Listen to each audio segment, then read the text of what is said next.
Throughout history, wrestling fans everywhere have had the pleasure of witnessing the moment a star was born.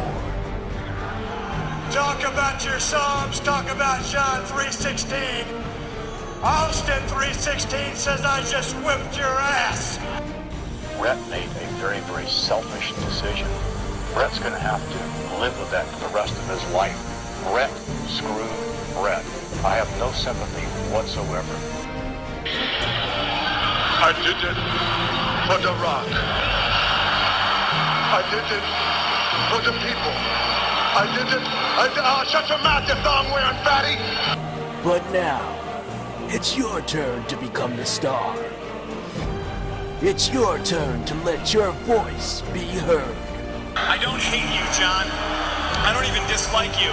I do like you. I like you a hell of a lot more than I like most people in the back. I hate this idea that you're the best. Because you're not. I'm the best. I'm the best in the world. I'm the coward. Wait, let me tell you about a coward. Let me tell you about a guy who tells his WWE fans, the people that he loves, he will be back. He promises them. I promise you, I will be back in 1 year's time to claim this title. But you didn't, Daniel, did you? RWT presents, for your listening pleasure, the RWT Promo Challenge. Welcome, RWT listeners, to the RWT Promo Challenge. I was sitting around thinking to myself, wouldn't it be cool if I created some sort of promo challenge where I can give people these weird scenarios and see how good they would be at cutting a promo only using the parameters that I give them. So up first in this inaugural episode, this bit, I got Tedd P Dinero, and he's been given the instructions to cut a promo. The thing is, though, he's not going to be Tedd P Dinero. He's going to be Domino's Pizza, and he's going to be cutting a promo against a Pizza Hut pizza. Enjoy. Oh, you don't know? Oh, you don't know? It's me. It's me. The greatest of all time. Underrated. Because Pizza Hut got all the shine. Yeah, I said Pizza Nut.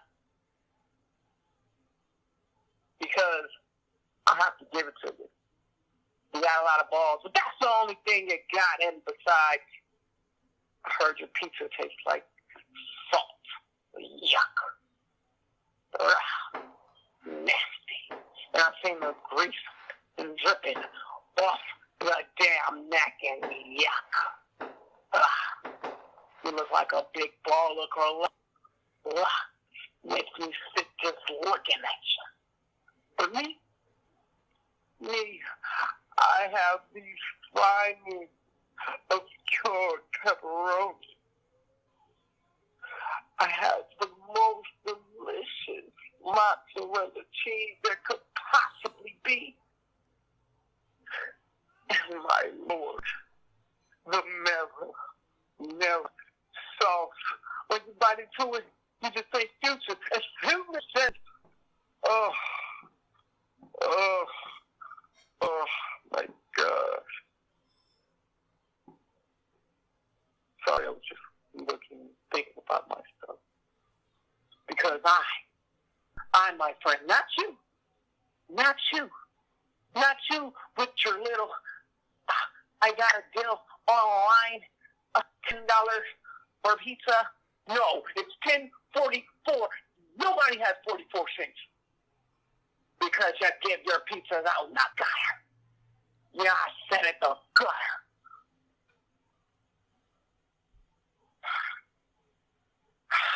I'm just so sick of y'all. Domino's is better than Pizza Hut. I don't want to hear it. Because it's nothing but the facts. Well, there you have it, folks. That was Tedd P Dinero's valiant effort, actually, at cutting a promo as a Domino's Pizza who's got a beef with a Pizza Hut pizza. I thought that was hilarious. But tell me what you think. Leave a comment where the podcast is posted and give Teddy a rating of 1 to 5 stars. 1 being, this promo sucked, stay off the radio. And 5 being, that was fantastic, can't wait to hear something else. Also, if you would like to take the promo challenge, send me an email at podcastrwt@gmail.com. One more time, you can send me an email at podcastrwt@gmail.com. All right, now back to your regularly scheduled program.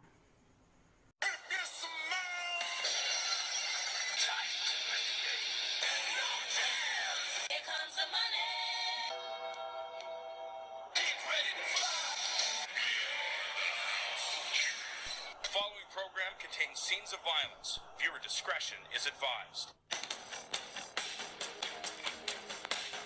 Welcome to the RWT Podcast. Well, good evening, everybody. I am your host, Emir Blackbane Costello, and I'd like to welcome you to this edition of the RWT Podcast. It is a beautiful Tuesday evening, and per usual, I am excited to be recording a show for you guys. Definitely hope everybody's been having a good week. I've been having a busy week, but there's been a lot of great things that have been happening in wrestling. Most notably, Samoa Joe, the new #1 contender. Who saw that coming? If you're raising your hand, you gotta be kidding me. Even if you read in the dirt sheets that Samoa Joe was going to become the #1 contender, there had to be part of you that was skeptical, perhaps didn't believe it. Same feeling that we got when the Maharaja became the WWE champion over on SmackDown Live. WWE has been pulling out all the stops lately, mixing things up and finally making things interesting.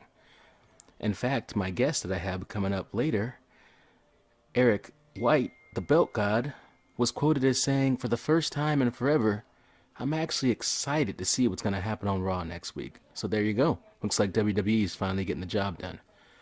But before we get to the Belt God, here's some other breaking news that came down. I'm not watching SmackDown Live tonight, by the way, because I just got home from work and I want to get this podcast recorded. But I did get an alert on my phone that said, John Cena, the face that runs the place, the champ that runs the camp, is going to be making his triumphant return to SmackDown Live on the 4th of July.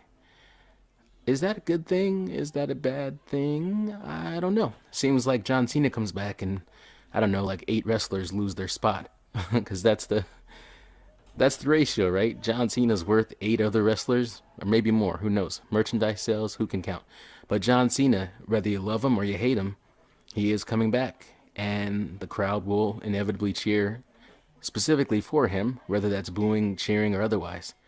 So, and then some other breaking news that I thought was pretty interesting that developed tonight on SmackDown Live. I also found this out with the alerts that I got on my phone, is that Lana, I don't even know when Lana came back. Maybe she came back tonight. Haven't seen the episode, but apparently Lana was there tonight, and she interfered in the women's match, the tag team match, I believe it was, in some kind of way. As a result, again, I haven't seen it, but as a result, she's going to get a title shot at Money in the Bank. And I thought to myself, oh, look at that. Now, don't get me wrong. I know that she hasn't been booked in the Money in the Bank match.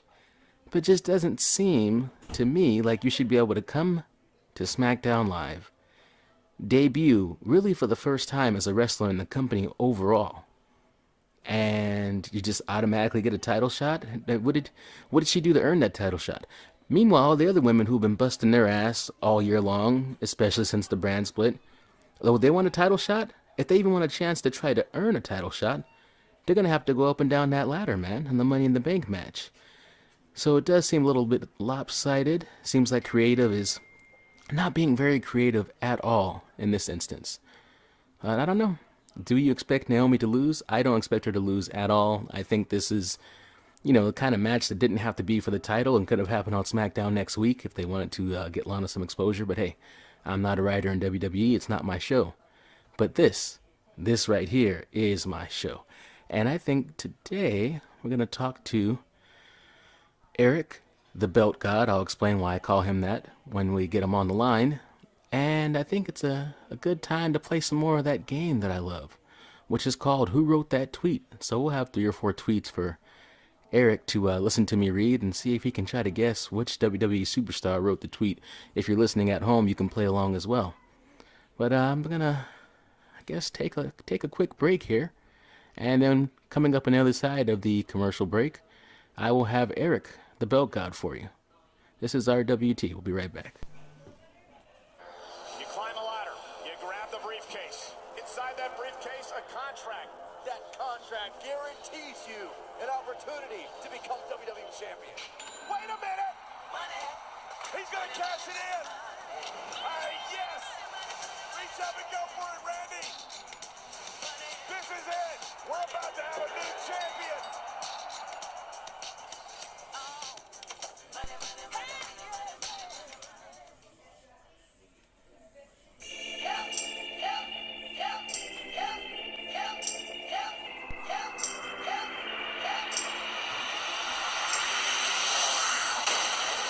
Welcome back to the RWT podcast. So let's get the show on the road, man. As promised, I have for you on the line the man that is known as the Belt God, Mr. Eric L. White. What's going on tonight, Eric? Hey, what's going on with you? Nothing much, man. Just sitting here. I just got the show set up, and I was talking about some of the news that broke tonight. I didn't actually have a chance to watch SmackDown as I got off work late, but 2 things that I touched on, and I just kind of want to get your opinion on. First things first, apparently, on the 4th of July, we're going to see the return of John Cena. What do you think of that? I mean, it is what it is. I mean, I'm really not a Cena. I like Cena, but, Shinsuke Nakamura took over his character, so John Cena just going to come in and come out. He's about to wrap up his career. I feel like he's probably going to break the record, get that 17th title reign, and then he's going to ride off in the sunset and do movies like The Rock. Because they already said that Shinsuke was going to be prepped up to take over his role. So I care less for John Cena. I mean, it's good, but it doesn't move me. I'm also not moved by John Cena, but I think you're underestimating just how stubborn Vince McMahon can be. And this is the same guy who still pushes Roman Reigns every night. So I have to wonder here, do you really think he's just gonna kind of get that title and then walk off? Like, okay, so Shinsuke, it seems like his spot is cemented, but then again, this is John Cena. I mean, who's outselling this guy in merchandise? He's gonna come back and they're gonna give him whatever he wants. Do you really think that he has that kind of star power where it's like he won't get to go over Shinsuke and everybody else? Yeah, I really do. I mean, John Cena is the man. I mean, I'm not gonna sit here and lie, like you just said before. He outsold his merchandise is outselling everybody's, but I'm not gonna sit here and say he's gonna ride off in the sunset, but he's gonna definitely be a part-timer. He's gonna probably have 1 or 2 rivalries with someone, and then he's gonna do his little show, and then he's gonna come back, rivalry, do his little show again. As far as that full-time, it's not gonna happen like that. But, John Cena's the man. He is. I ain't even going to lie about that. He's the man. As far as Roman Reigns go, it's sad that Vince knows these people don't want this man as, you're trying to push him as a face to draw more money. Just go ahead and make him a heel. Like, just go ahead and do it. I don't know why he keep constantly trying to shove Roman Reigns down our throats. Like, I just don't understand that. So Vince needs to hurry up and pass them reins over to Triple H, because I think Triple H is doing an excellent job. You see what he did with NXT.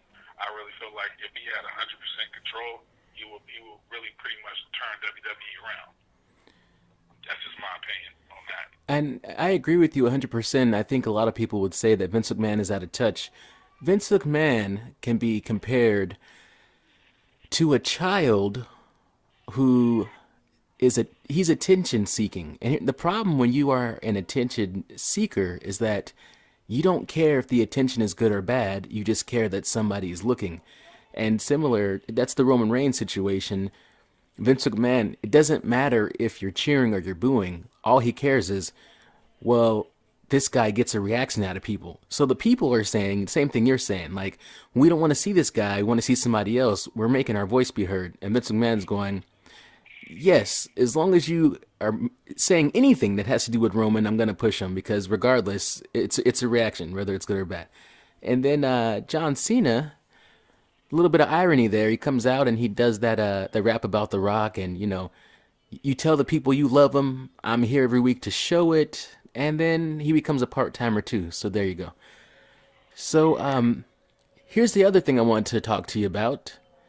I just saw the notification come across my phone before we jumped on the line that Lana, well, I don't know if she made her debut tonight or when she came back. I'm guessing it was tonight. But apparently she's going to get a title shot right away at Money in the Bank. What do you think of that? That's absurd. I mean, that's absurd for one. She really hasn't shown the people her wrestling skills. Yeah, when she was a brief face, she kind of did something at WrestleMania, but for her to just get a title shot, that's really absurd. I really feel like Natty should get her shot because she's the top heel right now. And another thing I feel like is they made a complete mistake making Charlotte a face. I don't understand that. I'm still trying to wrap my head around that. Like, why is Charlotte a face on SmackDown? Like, that doesn't make no sense.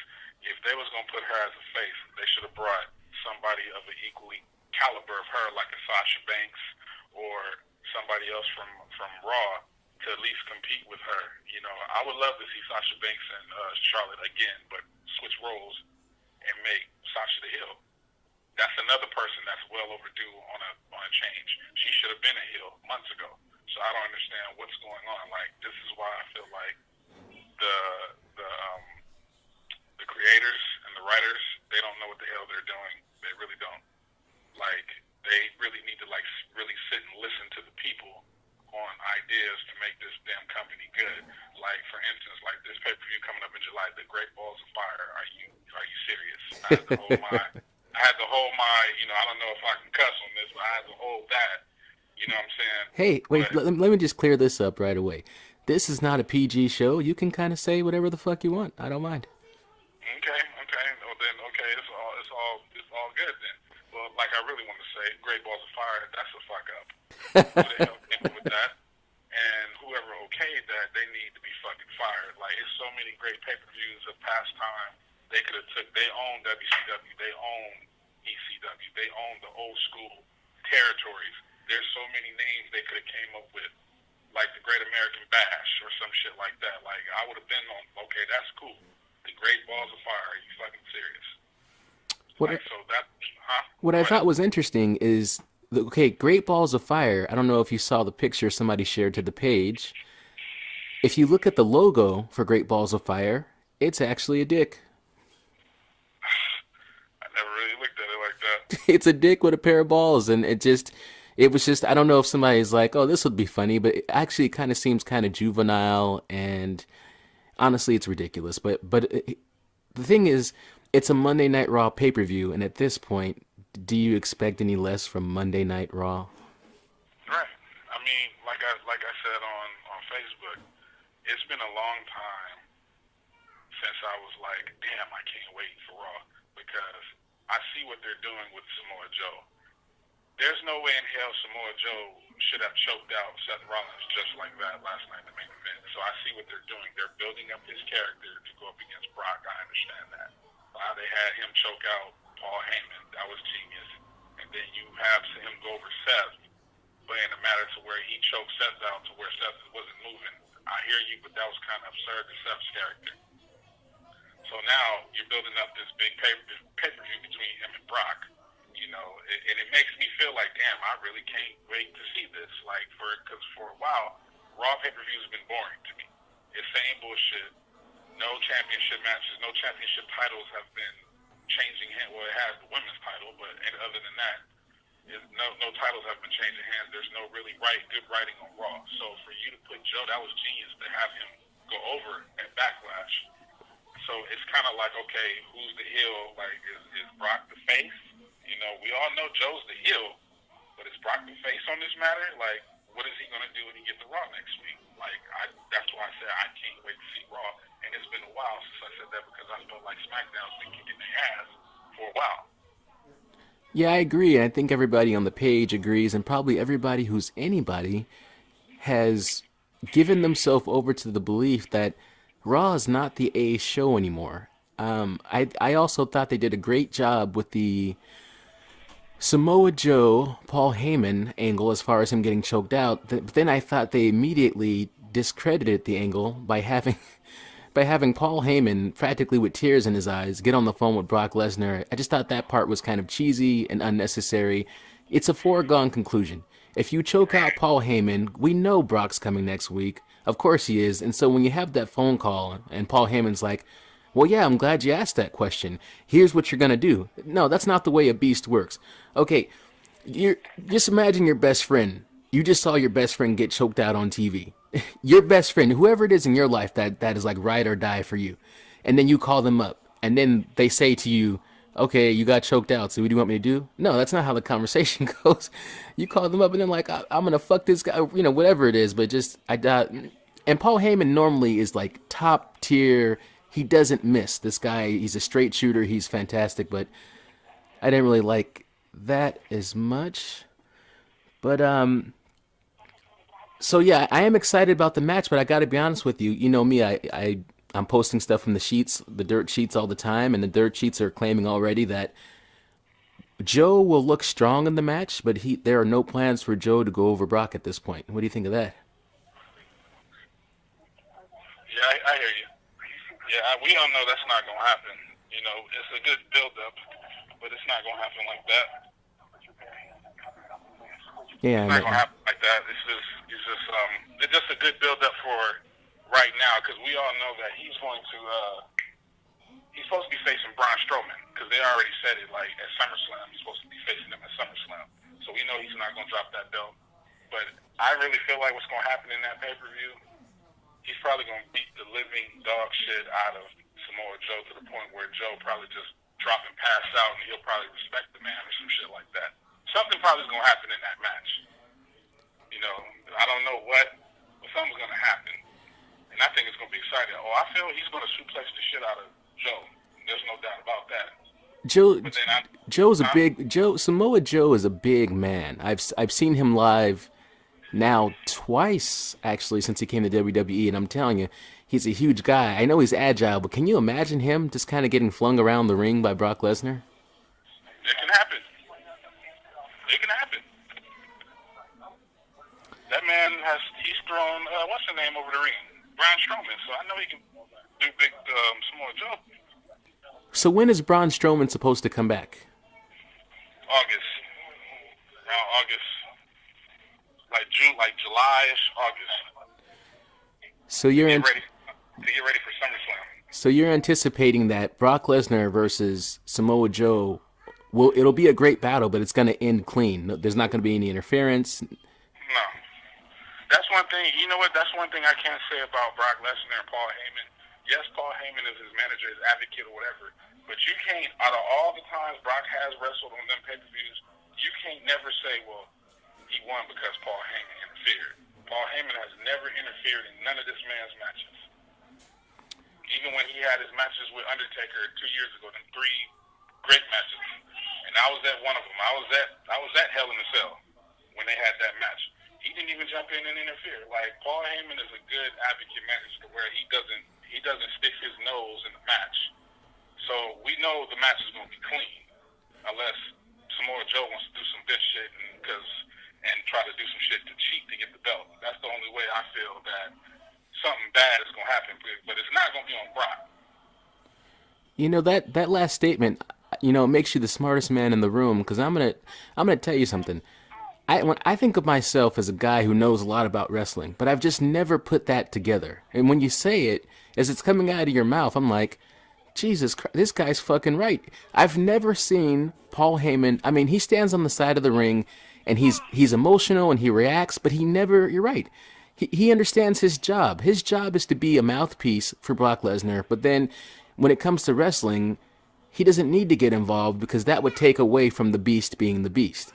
So I think That's perfect. What a great point that you brought up there, man. So, what about? Is there any other matches at that pay-per-view that's even caught your eye, or you maybe be excited about? What you mean, like that's coming up or what? Yeah, at Great Balls of Fire. As a matter of fact, I don't even really know any other matches besides that title match. Has the card even come out yet? There hasn't been no other matches. Really, I don't think there hasn't been any other matches signed for that, but that because Great Balls of Fire is in July. So what's coming up? Money in the Bank. They're focused on Money in the Bank right now. But I think Brock and Samoa Joe's the only match that's been signed. Like, okay, that's the only match. They haven't really set, like, okay, this. I'm quite sure Dean Ambrose going to get his rematch with Miz at that pay-per-view. But other than that, I don't know. Okay, so let's switch gears a little bit. All right. Everywhere on the page, and including the introduction I did today before I brought you on, I call you the Belt God. Do you know why I call you the Belt God? Why don't you tell me? I'm quite sure some people on the page that'll be like, I kind of disagree, but okay. Well, here's the thing. I agree with me. I think so. Daniel Crimmins, he's the link god, and the reason why he's the link god is because he won't even respond with a meme. Everything he responds with is a link. If you want to know anything or watch anything, he's got a link for you. Well, the case is similar with you. You are the belt god. I remember you introduced me to a page, like a belt talk page, all about wrestling belts. A lot of my interactions with you, we talk a lot about, specifically about championship belts, and you always create the best belts on WWE 2K. Name the year, whatever the years are. You go on and you make the best belts, and you know a lot about the lineage of these belts. So I just have to know, Mr. Belt God, how did you get so into the championships? Like, what are you talking about, making them or just getting involved with them? I mean, what is it about the title belts that catches your eye? I don't know. It's just the look. It's the makeup. It's the look. Like, it's just beautiful. Like, how I started really paying attention to belts because when I was smaller, I didn't just pay attention to WWE. I paid attention to WCW, and they had some of the cleanest belts I've ever seen back in the day, like in the '80s, and not just them. AWA and UWF and all that stuff. So now when I see a belt, I look at the detail of it. Like, it has to be detailed for me personally, how I feel. Just like right now, these belts now are so rushed and garbage, and then they don't have the person that actually make the belts anymore, like Dave Milligan and I forgot the other dude. They're the ones that make these clean belts, like, to the T. I don't understand why WWE let him go, because I think it was kind of like a contract dispute over the belts or something, so they just let him go. Now WWE is doing their own belts through their own production, which, as you can see now, it's not that good. The only belt that I've seen and is really clean to me is the UK belt. Hands down, that is the best belt. That beats the WWE belt, that beats all these belts except for the old school IC belt. And that's another thing about belts. It is time to redesign the IC belt and redesign the US, especially the US belt. I'm so sick of seeing that belt. It's horrible. I've seen some people in our page saying that's the best US belt. Bullshit. I made the best belt on the game. I wish they would have put that in real life. I agree. You know what I'm saying? Like, it's long overdue. You know what I'm saying? Whatever they do with the US belt, that's fine. But as far as the IC belt, you really can't touch that because that belt holds so much prestige of that look. So for you to remake that belt and it comes out garbage, a lot of people's going to be pissed off that's wrestling fans. So that's why I'm so obsessed with belts and all that stuff. Like, I see people on the page that actually go out and buy these old school titles. It's making me want to jump in that category. Like, you know what? When I come up with some money, I'm going to go ahead and buy my first title, start me a belt collection. Like, I see these people with these beautiful belts. So I think that's what I'm going to do. Like, so that's the story on me and the belts. It's just, I just like I look for detail in the belts. As soon as I see a belt and it looks garbage to me, like the tag belts and all that, I'm cool. Like, there's no detail. If you really look at the tag belts, the Raw and the SmackDown belts, it's no detail in it. None. Only thing it's a penny-looking belt or a nickel-looking belt on a blue strap, red strap. That's horrible. be ashamed of themselves coming out as tag team champions with those belts, but it is what it is. Yeah, especially because these are guys. So these guys, like you and I, they grew up watching wrestling. So it's like, at some point, they had a favorite, tag team championship, and they wanted to be tag team champions. I wonder how they feel when they have to come out with this terrible stuff. It's nothing to the caliber of what they grew up watching. Right. I'm looking at it now as the people that's designing whoever they got. They didn't really do their research. They probably just was like, okay, we got to do this belt. How are you going to come with it? Okay, that's cool. We'll add this. That's cool. They don't really take the time out to really detail the belt. If you really go on the network and really look at some of these old school belts, you will see the actual details in these belts. Down to the United States belt or the flag or the eagle or the stars and all that. You look at the tag belt now, it's just two Roman helmets. That's it. Tag team champions. That's horrible. It makes me feel like you're lazy. It makes me feel like you don't give a damn about what these people wants to see as champions. So it's like, and then what makes it really a slap in the face, you bring up the US, what's that belt on Raw? The Universal belt. Universal. And you make it like the WWE belt, when you know good and damn well you should have re-brought the heavyweight belt back out. Ridiculous. I actually, when I was a little bit younger, when I was 17, I think for Christmas, I got the World Heavyweight Championship, the what used to be the WCW title, but when they brought it to WWE, and I had my nickname at the time was Oso, which means bear in Spanish. My mom had the nameplate inscribed, and it was a great gift. And then a few years later, I got that WWE Championship, the John Cena one with the spinner, blah blah blah, and I loved those things. It was great to have them, but the whole thing is, okay, I went to some live shows and I took the belts with me. I think maybe I took one. It's like you walk in with the belt, and at the time that I had them, maybe not a lot of people had them. So people were like, hey, can we take a picture with you? And it was kind of cool. Like that fanfare was good. But then you get to your seat and you're like, God damn it, I got to hold this thing the whole show. And you don't want to sit it on the ground. And then worst of all, I fell on some hard times back when I was working for Walmart, and I was only making $10-something an hour. And I, you're a father. I'm sure you can understand. You do what you got to do to take care of your kids, man. And I ended up selling both of those belts for next to nothing, just trying to get some dinner or some diapers. Trying to get something, whatever it was my kids needed at the time. And so makes me sad. But as far as you starting your collection, it makes sense that the belt god would have a belt collection. So I hope you're able to start that soon, man.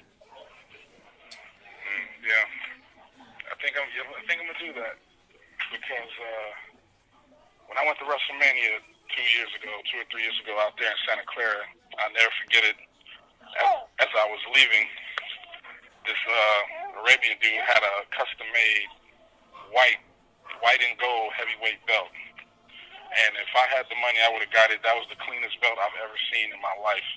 And that really made me want to start. Like, I think I'm going to start collecting belts. Did you get a picture of it? Nah, like my phone was dead at the time. Okay, so you went to WrestleMania with my cousin, E.J. Williams, and I think... So tell me about... Because I meant to go to that WrestleMania. It was in California, and obviously a lot of great things took place there. I didn't make it at the time, but I was excited that you guys were able to go. Tell me about your guys' road to WrestleMania, man. Like, what was it like to be there? It was exciting. Like, I've never... First of all, it was exciting. Hold on for a minute. Hold on one quick minute.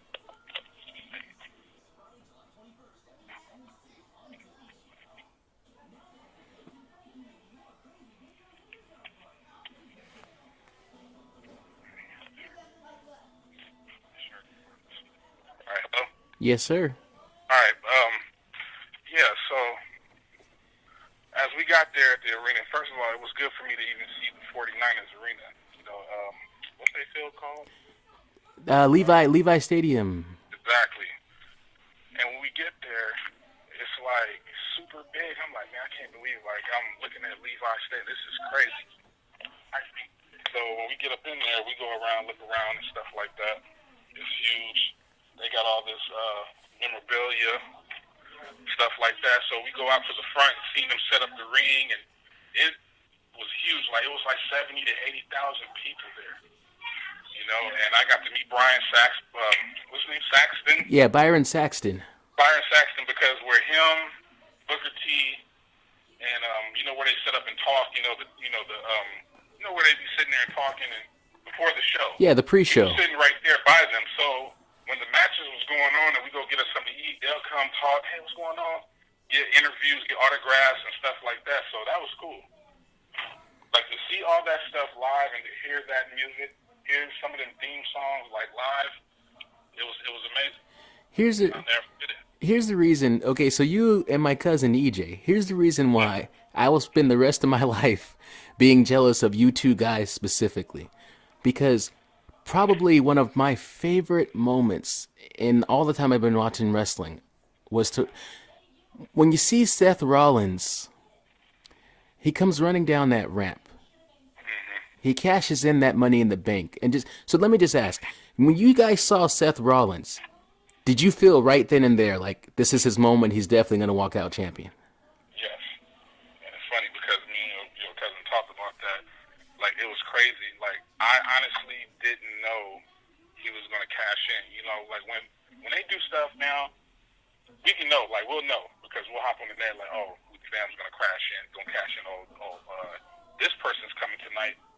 Nobody knew this man was going to cash tonight. We had a clue. We had a feeling like, I wonder if Seth's going to cash in. So, as we watching the main event, Brock is beating the dog shit out of Roman Reigns like he was nothing. When his music kicked off, when Seth's music kicked off, we looked at each other like, we about to witness in history.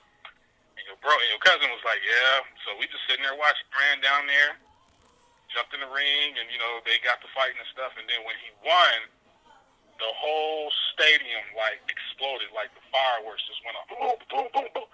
It was something that I will never forget.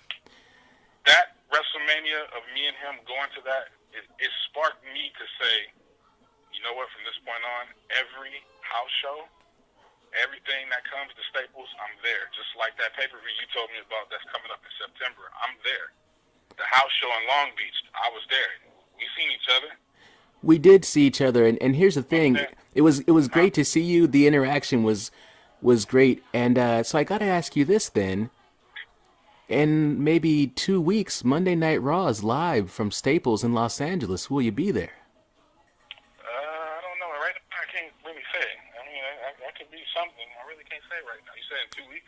In 2 weeks on June 26th, Monday Night Raw, Los Angeles Staples Center. I don't know.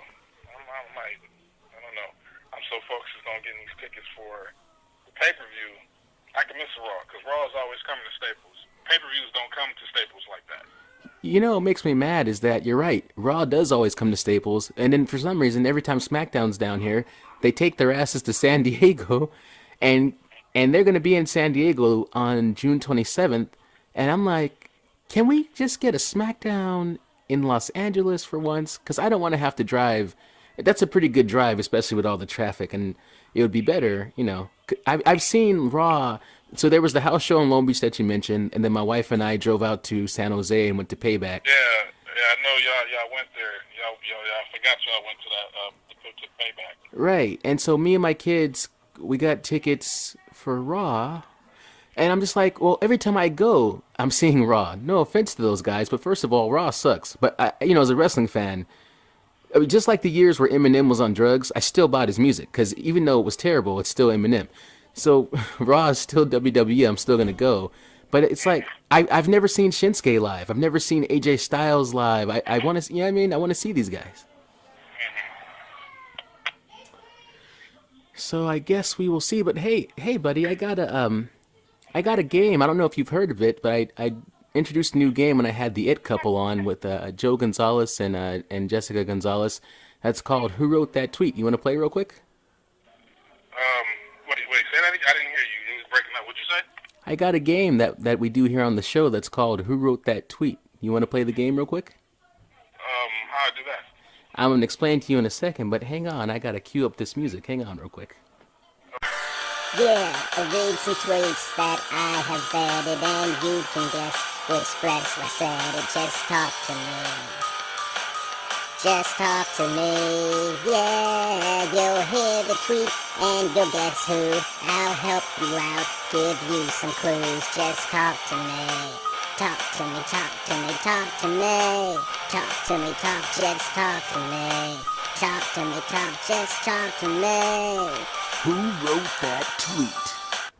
Alright, buddy, the game is called Who Wrote That Tweet, and here are the rules. The rules are, I have pre-selected 4 tweets tonight, and I'm going to read them to you, and we'll do one at a time. I'll read you a tweet, and then you have to try to deduce. I'll give you 3 options of who could have wrote the tweet, and then you have to sit there and maybe think about it, and then try to guess who you think wrote it, and then we'll see how good you can do out of 4, okay? Alright, let's do it. Here is the first tweet. It goes like this. When I see a police dog, I deliberately act pure suspicious, hoping to get inspected by the sergeant. Good doggies are actually good to cuddle. And that's Officer Fluffy. Who wrote that tweet? Was that Finn Balor, Jack Gallagher, or Noam Dar?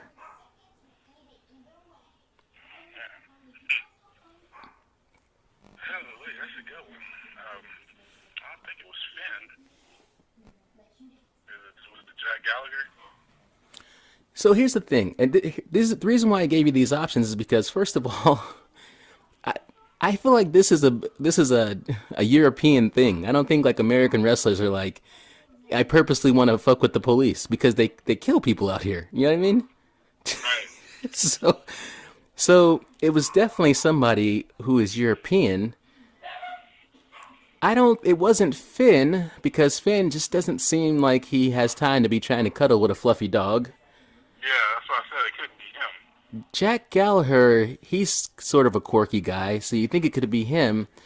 But really, the softest cruiserweight I've ever seen of all time, and the person who wrote this tweet is Noam Dar. So no surprise there. Here's the next tweet I got for you. It says, you can stay sober, but you make excuses. You're not ready.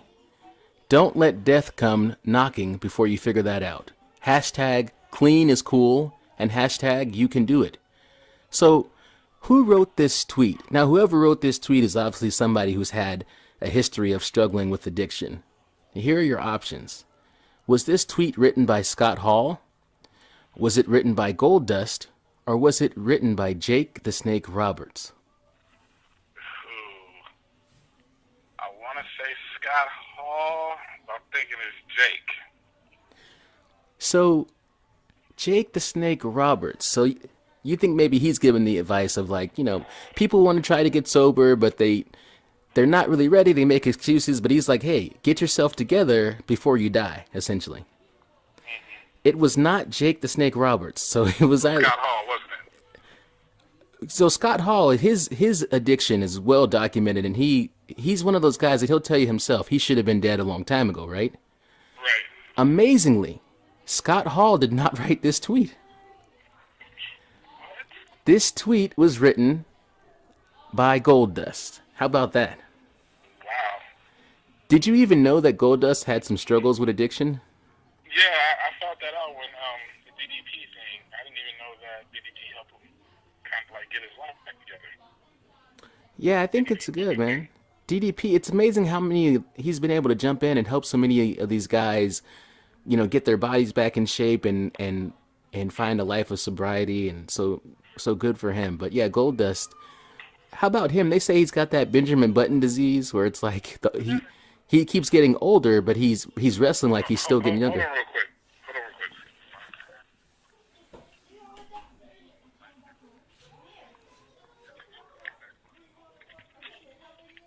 Okay, hello?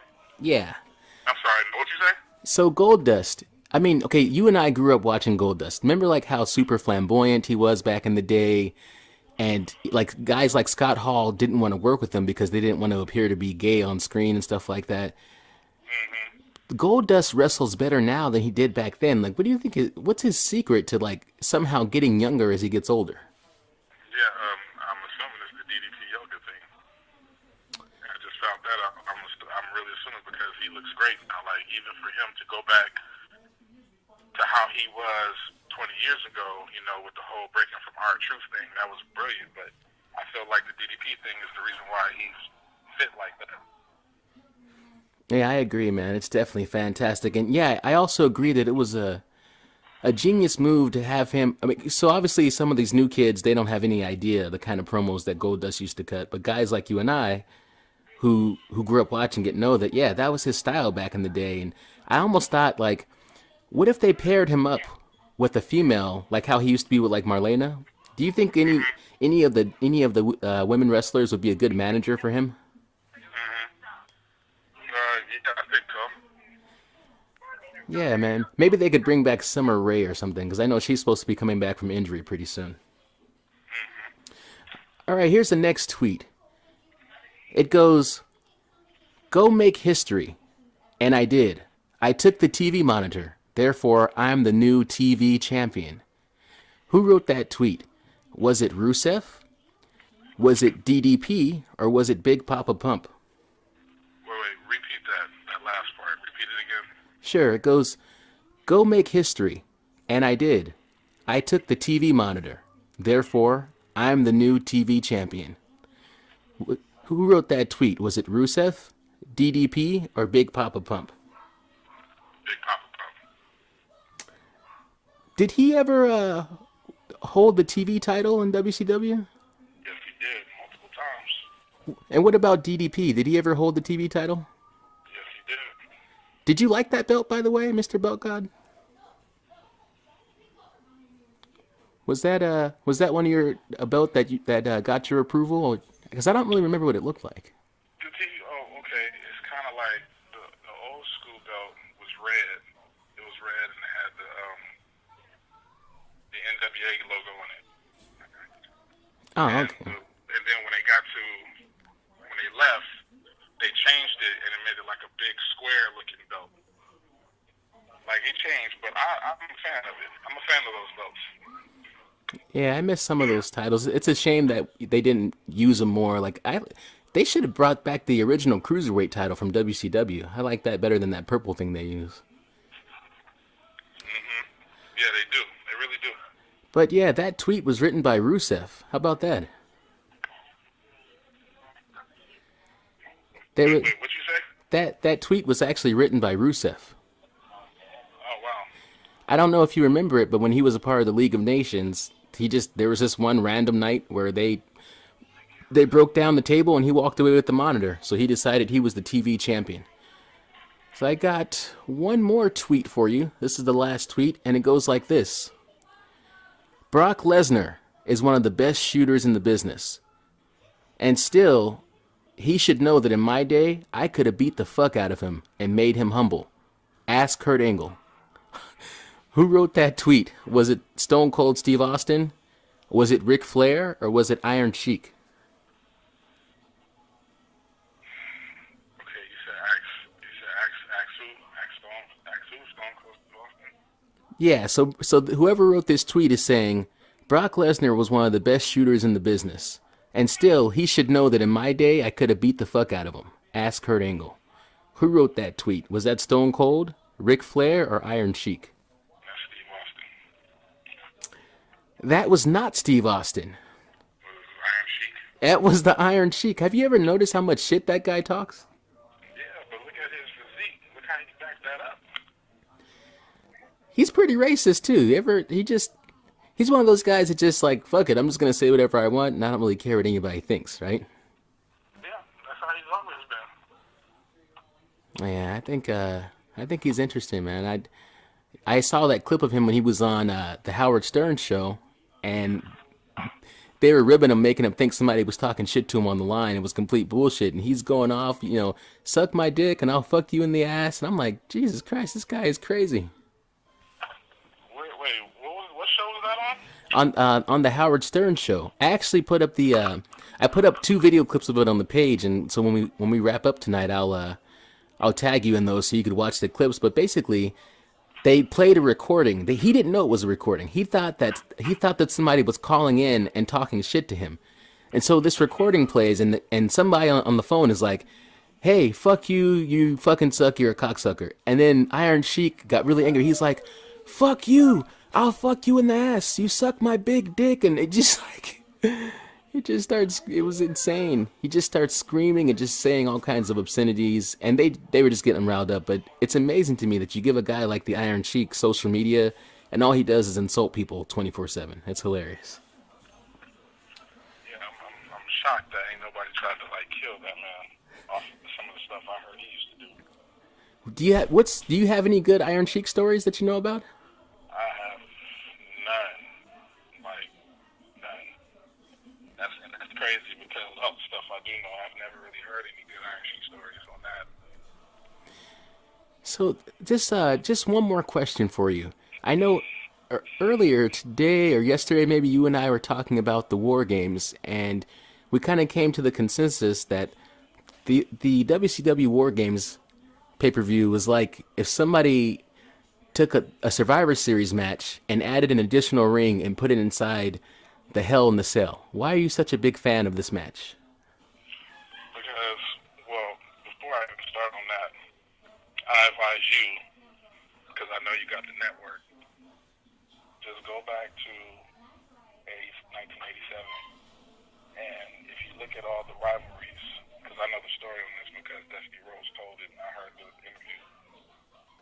It was so many rivalries, but between all those rivalries, it was friends and, everybody clicked up. So instead of having this one match, he decided to say, hey, you know what? He went to Jim Crockett and was like, look, I got an idea. How about you put everybody that's in a big match into these two rings, put a cage on it, it's going to draw money. And Jim Crockett was like, shit, let's go for it. So Dusty Rhodes is the creator of that. So he really sat outside and he told the story.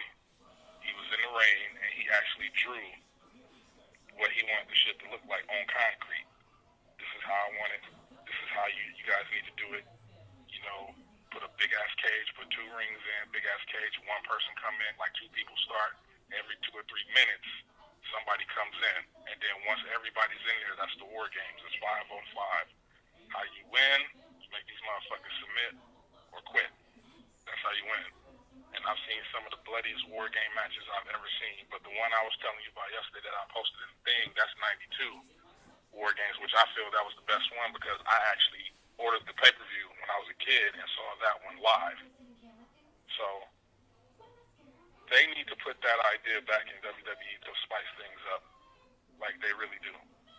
Because this whole PG shit, I'm not with this PG shit. This is bullshit. They need to bring the attitude. The attitude era needs to come back, or the ruthless aggression era needs to come back. This PG shit is garbage. It's whack. I can't even remember the last time blood was used in a match. Yeah, and what's weird about now, and of course the actual terminology in the wrestling world is called bringing color to the match. Anytime color is introduced to the match now, it's purely by accident, and the moment somebody starts to trickle even a drop of blood, the referee throws on gloves, they stop the match, the doctor runs to ringside and tries to patch them up literally in the middle of the match. We didn't grow up watching shit like that, man. Yeah, that's right. I mean, don't get me wrong, back then, in the Memphis territory where Jerry the King Lawler was at, if you bled in a match, they stopped the match. They didn't check on you. It was like, oh, he's bleeding too much. They stopped the match. But they ain't never really jumped in the ring and tried to fix it and then, okay, we can continue the match. But they did have that back in the day in some territories where if you bled too much, they just stopped the fucking match. Like, oh, he lost. That's how Jerry Lawler was able to beat Kerry Von Erich for the WCCW belt because he bled too much. It said, like I said, go back. It's on the network. It's called Super Clash 3. And it's in the AWA side. Just go check that out. Check that match out. They stopped that match because he was bleeding too much. And they awarded the match to Jerry Lawler. You ever see back in the day, so JR is obviously the greatest commentator of all time, my opinion, popular opinion throughout the universe and beyond. And back in the day, so Triple H is one of the guys that used to bleed profusely for the business. And JR would always be like, yeah, he's wearing a crimson mask. That's how much blood, like his hair was caked in blood.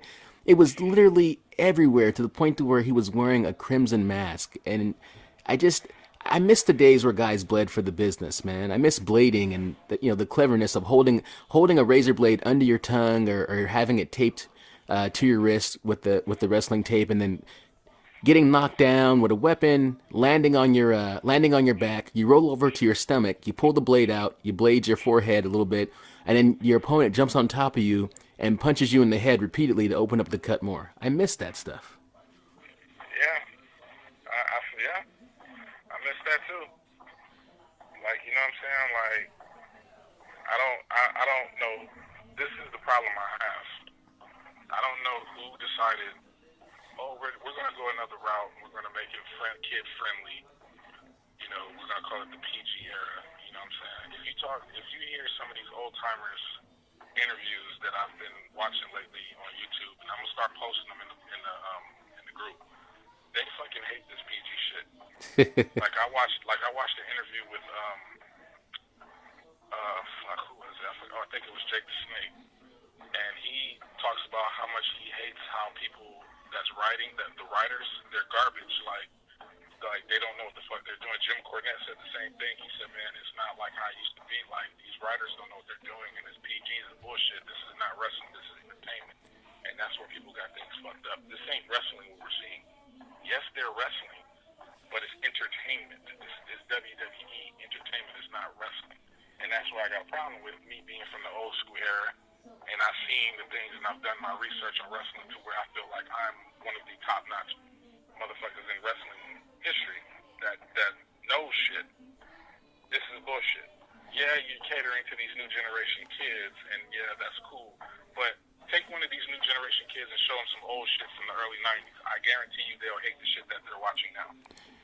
Okay, so you have a slight misconception, and so I took an interest in this. I just got my bachelor's in business, and I actually wrote a paper on why WWE became PG. So I had to research it, and then I'm just going to tell you real quick, here's the reason for it. So when WWE was Ruthless Aggression and Attitude Era and everything before that, the world looked at WWE as like, a carnival show, a side act. It was, you didn't want to be associated with wrestling. In Hollywood doesn't take WWE seriously. Investors wouldn't take WWE seriously because it was like, that's white trash. Wrestling is white trash, okay? Then they decide, well, we want to go public, right? They want to go public, and they want to be publicly traded, and they want to build a network, and they want to break into the movie scene and make WWE, they want to produce movies with WWE Studios, and they want to become mainstream, and they want to become global. Well, if people think that you are white trash, they will not accept you globally. But if you clean your image up and you tell everybody that you're about family fun, so this wasn't really done for the families. WWE doesn't really give two shits about making a 6-year-old kid happy. What they care about is, how can we make the investors believe in us?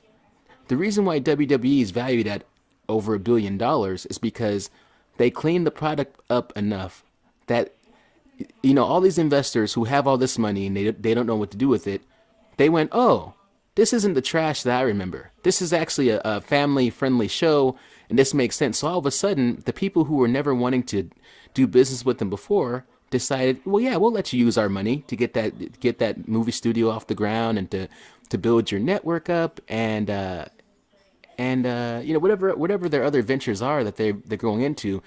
They have to keep it this way. And I know it kills all the legends, but if you think about it, if you look at how much money those legends were making back then versus how much money is being made now, like Randy Orton was like, I made $5 million last week. That's not even for a year. He said he worked 3 shows and made $5 million. That is because it's now a global brand, and the only way they could achieve that was by not being white trash anymore. So at least we do have the network and we can look back at the good times. But you know how Vince is about money. As long as the money's on the line, he's going to stick with the PG shit. Right. You know what I'm saying? And that's cool, you know. All that stuff's cool. I mean, that's what anything. If you want to make more money, you got to clean up your image. That's fine and dandy. But still, that still doesn't change the fact that this is bullshit, to me personally. It is. Yes, you're going to get some of the advisors to do that. Yes, you're going to make more money. But then what about those other people that goes against this? What about their voices? What about that?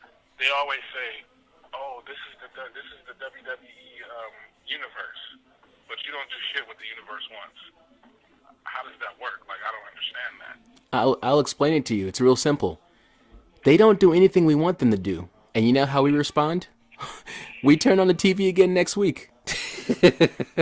we continue to watch. So essentially, it's like being in a bad relationship where you say to, let's say a woman is being cheated on by a man and he's putting his hands on her and she says, "Hey, if you do it again, that's it. I'm out. I'm leaving you. I will break up with you." And he does it again, and if she doesn't leave, at some point he realizes she says she's going to leave, but she's never going to. She's going to stay here. And so, yeah, they see people bitching on the internet week after week, and everybody's upset.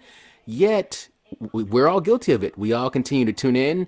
We go to WrestleManias. We go to the house shows. We go to SmackDown and Raw. We buy action figures for our kids. We pour a lot of money into. You're getting ready to start a belt collection. I mean, it doesn't matter how bad the product is. Because we love it, we stick with it. It just is what it is. Yeah, it is what it is. Like right now, I hope somebody somewhere is starting up a new promotion. Just like how Jeff Jarrett started TNA. Now, don't get me wrong. TNA right now is nowhere near how it used to be. You know, back then, it's funny how I started watching TNA because when I watched the first 2 or 3 episodes, I'm like, damn, this is pretty good. And then I start seeing people that was like in WWE, like I didn't know Jeff Jarrett owned that shit with his dad in the beginning. But you know, then I saw Ken Shamrock and I saw a young, you know, R-Truth, but in TNA, he was Ron the Truth Killings and all that, and they pushed him in TNA. He's a former 2-time NWA champion. K Quick. Yeah, Jay Quick. You know what I'm saying? They put the belt on him a few times.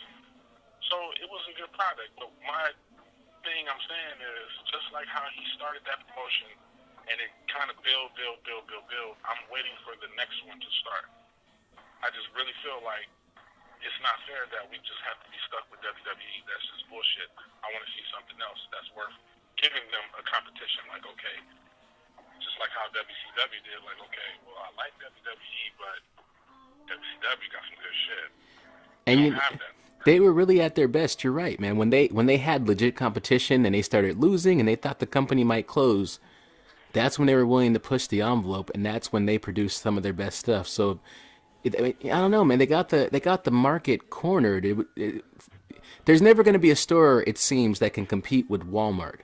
Amazon is trying, but Walmart has pretty much got the market cornered. In WWE, they own this wrestling stuff, but hopefully somebody will rise up and create some competition, man, and hopefully that'll happen soon. But listen, I want to thank you so much for the conversation, Mr. Eric L. White, the Belt God. It was fantastic to have you on the show, man, and I hope to be able to speak to you again soon. Is there anything you want to leave the fans with?